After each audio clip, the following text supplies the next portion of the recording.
പ്രളയത്തിന്റെ ദുരിതബാധിത മേഖലകളിൽ ഇപ്പോഴും വൈദ്യുതിയോ ഫോൺ ഉൾപ്പെടെയുള്ള ആശയവിനിമയ സംവിധാനങ്ങളോ ഇല്ല. ഉറ്റവർക്ക് എന്തെങ്കിലും പറ്റിയോ എന്ന ആശങ്കയിൽ ഫോൺ കോളുകൾ ഇപ്പോഴും നിരവധിയാണ് പലരുടെ ഫോണുകളിലേക്കും വരുന്നത്. പരിചയമുള്ളവരെയും പരിചയമില്ലാത്തവരെയുമെല്ലാം ഈ ആശങ്കയിൽ പ്രളയ മേഖലയിലുള്ളവരുടെയും ബന്ധുക്കളും സുഹൃത്തുക്കളും നിരവധി തവണ വിളിച്ചു. അങ്ങനെ ഞങ്ങളുടെ തൃശൂർ ബ്യൂറോ പ്രതിനിധിക്ക് വന്ന ഒരു കോളും അതിന് തുടർച്ചയുമാണ് ഇനി കാണാൻ.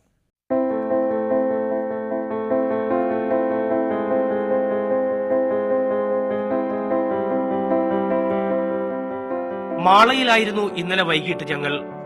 മാള ജംഗ്ഷനിലെ വെള്ളക്കെട്ട് നീന്തിക്കടക്കുമ്പോഴാണ് ഞങ്ങളുടെ ഫോണിലേക്ക് വിളിയെത്തിയത്.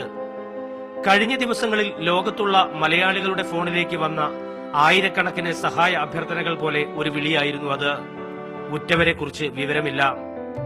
തിരുവനന്തപുരം വർക്കലയിൽ നിന്നുള്ള ഹലീമയാണ് വിളിച്ചത്.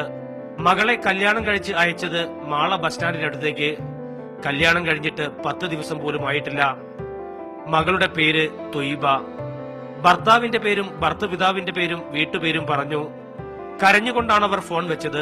വൈദ്യുതിയും മൊബൈൽ റേഞ്ചും ഇല്ലാത്തതിന്റെ കുഴപ്പമാണെന്ന് പറഞ്ഞ് അവരെ സമാധാനിപ്പിച്ചു.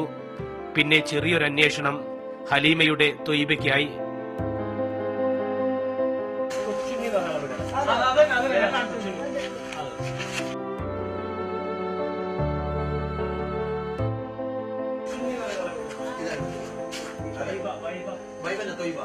She is my wife.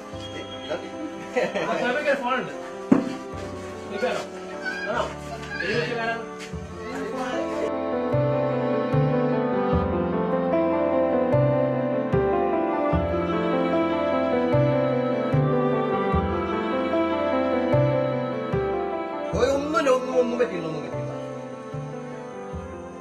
ഇല്ല, ഞങ്ങൾ അങ്ങോട്ട് വന്നിട്ടുണ്ട്. 2 ദിവസം കഴിഞ്ഞ് ഞാനും തൊയ്ബ അങ്ങോട്ട് വരും.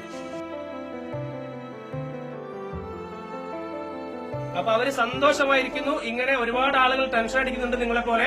അപ്പൊ എല്ലാവർക്കും ഇത്തരത്തിലുള്ള സന്തോഷങ്ങൾ ഉണ്ടാവട്ടെ കേട്ടോ. Okay, thank you. മാളയിൽ നിന്നും ക്യാമറ പേഴ്സൺ ഇക്ബാലിനൊപ്പം ജയേഷ് രാഘവൻ, മീഡിയ 1.